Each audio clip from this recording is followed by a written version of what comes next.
السؤال والإجابة من المشاكل الكبيرة عند أطفال التوحد. في أولاد توحد بيبتدوا يتكلموا، ما بيقدروا يقولوا جمل، ممكن حتى يبتدي يطلب طلباته، لكن تيجي عند مشكلة السؤال والإجابة هتلاقيه ما بيقدرش، وبالتالي ده بيعوق قدرته إن هو يتواصل مع الناس، يعوق قدرته إن هو يتواصل مع أصحابه، يعوق قدرته إن هو يبقى فرد وسط المجتمع. فلازم طفل التوحد يتعلم إزاي يجاوب على أسئلة وما تسيبوش لوحده يتعلمها، ودي بتحتاج طريقة معينة في التدريب. إن شاء الله هنشرحها لكم النهاردة بالتفصيل، خليكم معنا.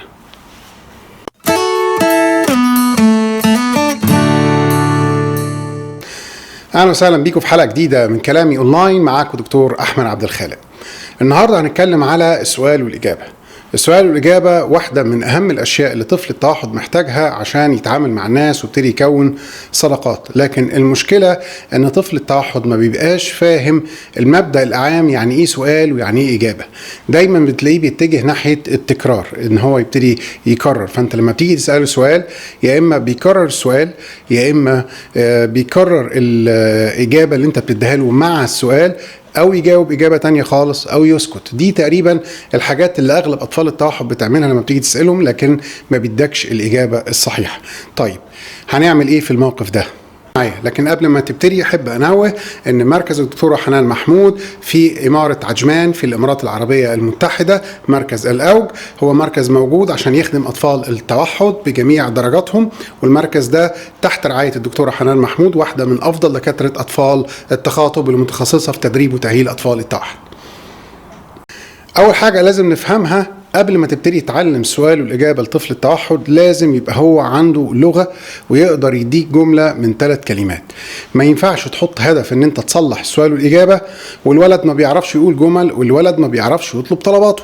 فانت لو حاولت تعمل ده قبل ما توصل للنقطة دي، انه بيقول جملة من 3 كلمات، انه بيطلب طلباته، اعتقد ان المحاولة هتبقى يعني غير ناجحة. لهذا لازم تتأكد ان طفل التوحد 1 بقى مطيع، 2 بيسمع الكلام، 3 بيقدر يقول جمل، 4 انه بيطلب طلباته بجملة. الوقت ده هو الوقت المناسب اللي انت تبدأ فيه تدربه على ازاي يجاوب على الاسئلة. طيب لما تيجي تعلمه الإجابة على الأسئلة، هل هتقعد كده سؤال وإجابة تقعد تكرر له السؤال وتكرر له الإجابة؟ لا طبعا، الكلام ده ما ينفعش. لكن لما نيجي نعلمه السؤال والإجابة، أول حاجة تعملها إن أنت تديله صيغ الأسئلة صيغة. ما ينفعش تقعد تعلمه السؤال بشكل عام، لا، هتاخدهم صيغة واحدة لغاية ما الولد يبقى كويس، تنتقل إلى صيغة تانية، لغاية ما الولد يبقى كويس تنتقل إلى صيغة تالتة، لغاية ما الولد يبقى كويس، وتستمر في هذا المنوال لغاية ما يبتدي يتقن أغلب الأسئلة. طيب أول صيغة هتبتدي تعلمها للولد وهي صيغة ماذا يأكل، وطبعا هتستخدم اللغة الدارجة أو اللغة العامية أو اللغة اللي انتم بتستخدموها عندكم مع الولد. طيب ماذا يأكل؟ حضرتك هتدخل على الجوجل وهتجيب لي 10 صور من الجوجل لولد بياكل.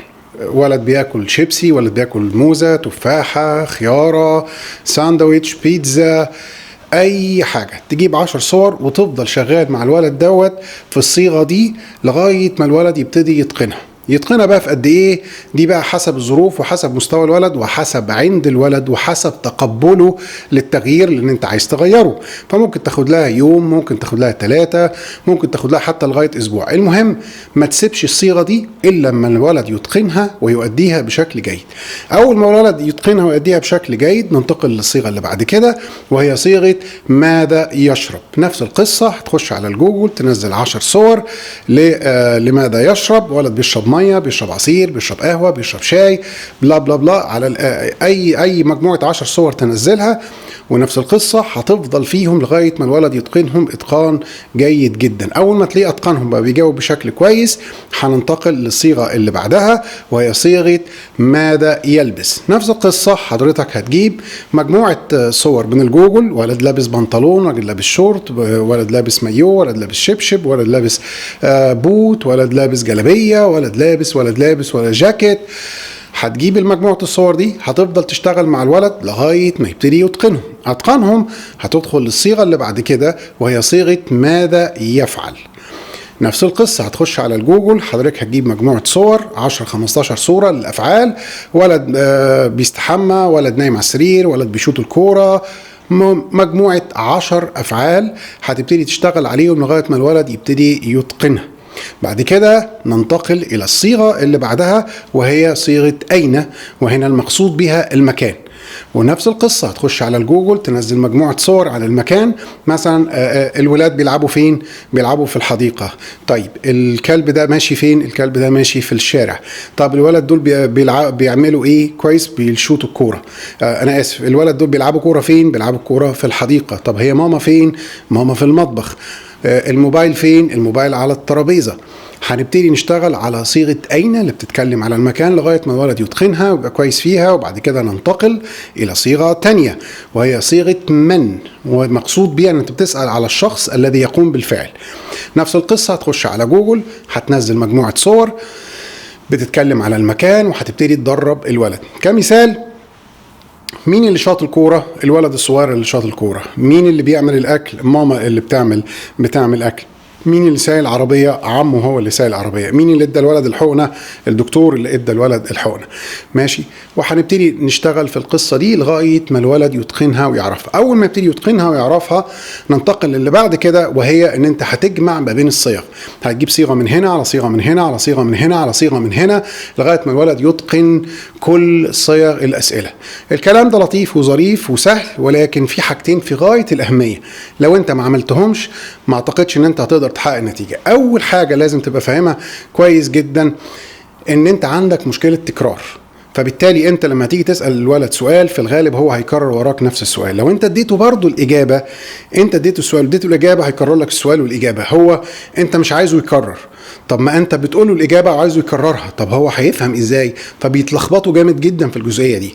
فعشان تحل القصة ديت لازم تستخدم حاجة اسمها طرف ثالث. يعني ايه طرف ثالث؟ كويس، يعني ماما هتسأل الولد سؤال، ماشي، ما جاوبش او كرر السؤال، اخته او اخوه او بابا هيجي من وراه يغششه الاجابه، وانت ترجع تبتدي تساله تاني. هتستخدم نظام الطرف الثالث وانت بتعلمه السؤال والاجابه. تاني حاجه مهمه جدا جدا لازم تبقى عارفاها الام كويس قوي وهي بتدرب ابنها، ان رد فعل الام هو اللي بيعلم الولد اذا كان جاوب صح او جاوب غلط. يعني ايه؟ يعني لو الولد مثلا بتساله سؤال والولد جاوب كرر السؤال، لازم تغضب منه وصوتك يعلى ووشك يبان عليه لمح الغضب عشان هو جاوب بشكل غلط، وفي الوقت ده يجي الطرف الثالث يقوم مغششه الاجابه. تقوم انت راجعه سائله مره تانية، الولد كرر السؤال او جاوب غلط، نفس القصه، هتغضبي منه، صوتك يعلى وملامح الغلط تبتدي تبان، ويجي اخوه يغششه الاجابه مره تانية وثالثه ورابعه لغايه ما في مرة تيجي تسأليه السؤال يجاوب صح ويكرر اللي قاله أخوه. في الحالة دي رد فعلك هيتقلب الناحية التانية وهتبقي طيبة، هتبوسيه وتحضنيه وتشجعيه وبرافو وشاطر، ولو حتة شوكولاتة أو حتة بونبوني تبتدي تديها له. بمعنى رد فعلك هو اللي هيعلم ابنك ازاي يجاوب على السؤال بشكل صحيح. ما ينفعش يجاوب على السؤال وتقولي شاطر، ما ينفعش. لازم رد فعلك يبقى قوي، بوس واحضان وتشجيع وحته شوكولاته وتسقيف، يعني تعملي فرح. وما ينفعش ان هو يكرر السؤال، لا كده غلط، ما ينفعش. لازم يبقى رد فعل قوي، انا غضبانه فعلا من اللي انت عملته دوت. هو ده اللي هيعلم الولد السؤال والاجابه. عاده تدريبات الاجابه على اسئله بنعملها حوالي نص ساعه كل يوم، انت قاعده معاه، بابا او اخوه قاعد معاكم، ونبتدي نشتغل معاه بهذا الشكل لغايه ما الولد المفروض على اخر الشهر يكون اتقن السؤال والاجابه. اول ما تلاقيه ابتدى يتقن السؤال والاجابه ومستواه كويس، هنبتدي ننقل السؤال والاجابه من التدريبات بتاعه النص ساعه الى الحياه. يعني ايه الحياه؟ يعني ما فيش مناسبه انت بتعمليها او بتحصل في البيت الا لما تيجي تساليه عليه. حتى بتاكل ايه؟ مين اللي طبخ الاكل دوت؟ بابا فين؟ ماشي. راكبين العربيه، احنا رايحين فين؟ مين اللي راكب العربيه؟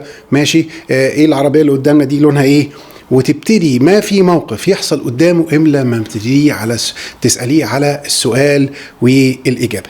دي كانت أول حاجة في تعلم الإجابة على الأسئلة، وهي ليها أكتر من مرحلة، وهننزل كذا فيديو ورا بعض بيتكلم على الأنواع، ازاي السؤال عن الماضي ازاي هيبتدي يتعلمه، ازاي نوقف تكرار الكلام كويس. كل ده هنزله في الفيديوهات تباعا بدءا من هذا الفيديو. يا رب إن شاء الله يكون الفيديو عجبكم، وأي تعليقات أو أي خبرة قبل كده في تدريب الأولاد على السؤال والإجابة يا ريت نكتبها تحت في التعليقات، وما ننساش نعمل اشتراك وسبسكرايب في القناة بتاعتنا. كان معاكم دكتور أحمد عبد الخالق.